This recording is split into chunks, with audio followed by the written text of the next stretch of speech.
Friends, good morning. आज के इस वीडियो में हम लोग बात करेंगे कि सिद्धांत क्या होते हैं, what is theory and what is political theory. राजनीतिक सिद्धांत क्या होते हैं, ये हम लोग आज इसलिए बात कर रहे हैं क्योंकि हम लोग आज इस सीरीज में आगे ये जानना चाहते हैं कि परंपरागत विचारक जो थे, यानी राजनीति विज्ञान में परंपरावादी दृष्टिकोण के जो विचारक थे, वो कैसे व्यवहारवादियों के विचार से अपने अलग विचार रखे थे उन्होंने, और वो चाहते थे कि कैसे पॉलिटिकल साइंस के अंदर पॉलिटिकल फिलॉसफी और पॉलिटिकल थ्योरी यानी राजनीतिक दर्शन और राजनीतिक सिद्धांत, इनका भी महत्व लोगों को बताया जाए। उन्होंने फ्रेंड्स, कोई भी वीडियो शुरू करने से पहले मैं आपसे एक दो बातें बताना चाहता हूँ। वो ये कि जब 1950 और 60 के दशक में व्यवहारवाद ने अमेरिकन पॉलिटिकल साइंस के विद्वानों के बीच इस बात को लेकर जोर दिया था कि पॉलिटिकल साइंस की स्टडीज़ के लिए हमें राजनीतिक व्यवहार को इकाई मानकर उसका अध्ययन करने की आवश्यकता है, और वही हमारा मूल डाटा जो है, तथ्य प्रस्तुत करेगा। और हमें ज़रूरत है कि हम उन तथ्यों को एकत्रित करें जो राजनीतिक व्यवहार से संबंधित हैं, जो एक्चुअल में हो रही हैं, होती हैं, जो मौजूद हैं। उन तथ्यों को, उन फैक्ट्स को पढ़ा जाए और उन फैक्ट्स के आधार पर हम अपनी नीतियां बनावें। इस बात पर चूँकि एक नई चीज़ आई थी सामने पॉलिटिकल साइंस के अध्ययन में, इसलिए उसको ज़्यादातर लोगों ने स्वीकार किया और फिर विज्ञान की तरह पॉलिटिकल साइंस को पढ़ने का प्रयास किया जाने लगा। उससे एक बहुत बड़ी प्रॉब्लम ये हुई कि हमें ये तो पता चल गया कि फैक्ट्स क्या बोल रहे हैं, सोसाइटी के अंदर चीज़ें कैसी मौजूद हैं, दुनिया में कितनी गरीबी है, हमें ये पता चल गया दुनिया में कितनी बेरोजगारी है, हमें ये पता चल गया लोग क्या करते हैं। ये सब चीज़ें तथ्य के रूप में राजनीति विज्ञान के पास एकत्रित तो हो गई, लेकिन उसके साथ एक बहुत बड़ा प्रश्न खड़ा हो गया कि हम इन तथ्यों के साथ क्या करेंगे, हमें करना क्या है। फिर हम जान तो गए कि ये चीज़ें हैं, यहाँ पर इतना स्लम है मौजूद, इतनी गरीबी है, इतने लोग अनपढ़ हैं, वगैरह वगैरह।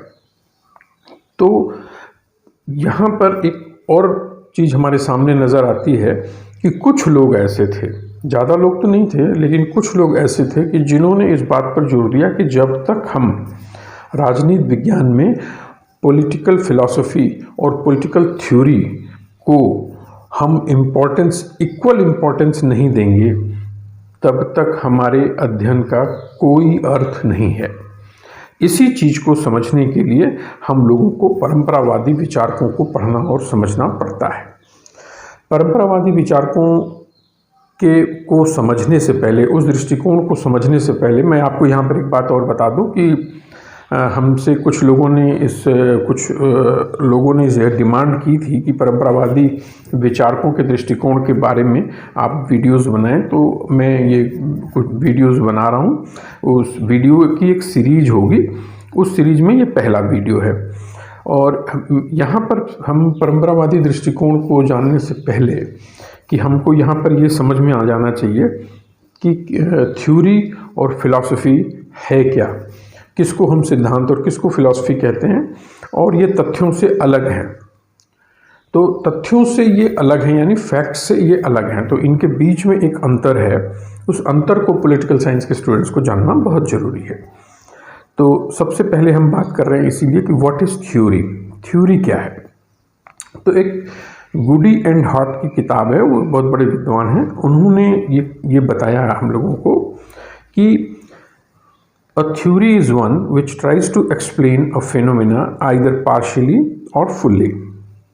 तो किसी भी घटना को आंशिक रूप से या पूर्ण रूप से जो व्याख्या देने का प्रयास करती है, उसको हम थ्योरी कहते हैं। इन शॉर्ट, संक्षेप में, theory refers to a proposal which deals with orientation, classification, prediction, gaps, collection of facts and establishes relationship between amongst the facts. यानी जो कुछ भी तथ्य और फैक्ट्स हम एकत्रित करते हैं, उन फैक्ट्स के बीच में जो एक संबंध है उसको स्थापित करना, और हमें ये देखना कि हमें कौन से फैक्ट्स हमारे सब्जेक्ट के लिए इम्पॉर्टेंट हैं, वो हमारा अभिमुखीकरण करते हैं। फिर हम उन फैक्ट्स का वर्गीकरण करते हैं कि ये फैक्ट्स किस चीज़ से संबंधित हैं। हम ये जानने का प्रयास करते हैं उन फैक्ट्स के आधार पर कि हम आगे की भविष्यवाणी कर सकते हैं। हम ये बता सकते हैं कि अगर ऐसी ऐसी कंडीशन होंगी तो इस तरीके की चीज़ें हमें दिखाई देंगी, ऐसे रिजल्ट सामने आएंगे। और उनके बीच में यदि कभी कहीं गैप्स दिखाई देता है तो हम फर्दर रिसर्च करते हैं, आगे की भी रिसर्च करते हैं। और इन सब चीज़ों को जो जोड़ता है और जो मिलाता है, जो उनके बीच में एक रिलेशनशिप इस्टेब्लिश करता है, जो चीज़, उसी को थ्योरी के नाम से जाना जाता है। तो थ्योरी एक बड़ी चीज़ है, और रिसर्च में जब आप फैक्ट्स कलेक्ट करते हैं तो वो एक दूसरा काम है। लेकिन अब हम थ्योरी की बात करते हैं तो थ्योरी एक बड़ी चीज़ है, उसके अंदर वो एक समग्रता प्रदान करती है और वो बहुत सारे फैक्ट्स को अपने अंदर समाहित करती है। उनके आधार पर हम किसी प्रकार के कंक्लूजन या रिसर्च फाइंडिंग्स को हम प्राप्त करते हैं। तो ये गुडी एंड हार्ट ने एक शॉर्ट सा डेफिनेशन दिया। थ्योरी की डेफिनेशंस आपको बहुत सारी मिलेंगी, लेकिन इस डेफिनेशन से आपको एक आइडिया लग जाता है कि हम थ्योरी किसको कहते हैं।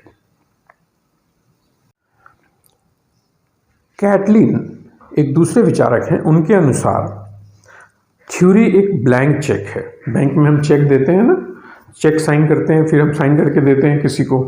तो बैंक का एक ब्लैंक चेक है जिस पे कोई वैल्यू नहीं लिखी है, वो आप चेक दे रहे हैं किसी को साइन करके, लेकिन वो ब्लैंक चेक का वैल्यू जब तक आप उस पर लिखेंगे नहीं, तब तक उस चेक की कोई उपयोगिता नहीं होगी। वो चेक छोटा वैल्यू दे रहा है या बड़ा वैल्यू दे रहा है, वो डिपेंड करता है कि आप उसमें कौन सा वैल्यू दे रहे हैं। तो कैटलिन ने समझाने के लिए लिखा है कि theory is a blank cheque and its utility is in the values and the way its values are put into practice. तो कैटलिन ने कहा कि थ्योरी जो होती है, किसी भी विषय की थ्योरी अगर है तो वो एक तरीके का ब्लैंक चेक है और खाली चेक है उसके अंदर, और उस चेक की उपयोगिता इस बात पर निर्भर करती है कि उसके ऊपर मूल्य क्या लिखा है। और पॉलिटिकल साइंस के लिए समझना ये है कि हमको ये समझना है कि हमारे पास जो मानवीय मूल्य हैं, वो मूल्य उस थ्योरी के ऊपर क्या लिखे हुए हैं और कैसे उन मानवीय मूल्यों को मानवीय व्यवहार में परिवर्तित किया जाता है। जब उसके अंदर ये ताकत होती है कि उन मूल्यों को मानवीय व्यवहार में परिवर्तित कर सके, समाज में परिवर्तित कर सके, तो ही थ्योरी का निर्माण होता है। तो इतना तो आपको समझ में आ गया कि थ्योरी जो होती है वो एक बड़ी चीज होती है जिससे पूरे समाज में मानवीय मूल्यों को समाहित किया जाता है।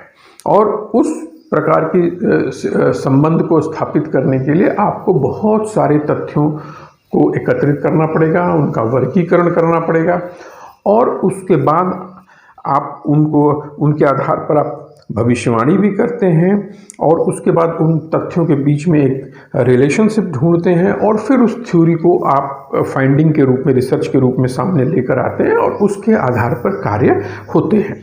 तो इस तरीके की चीज़ें जो हैं वो आपको थ्योरी का लेवल, थ्योरी का स्तर प्रदान करती हैं। अब हम नेक्स्ट ये समझेंगे व्हाट इज पॉलिटिकल थ्योरी।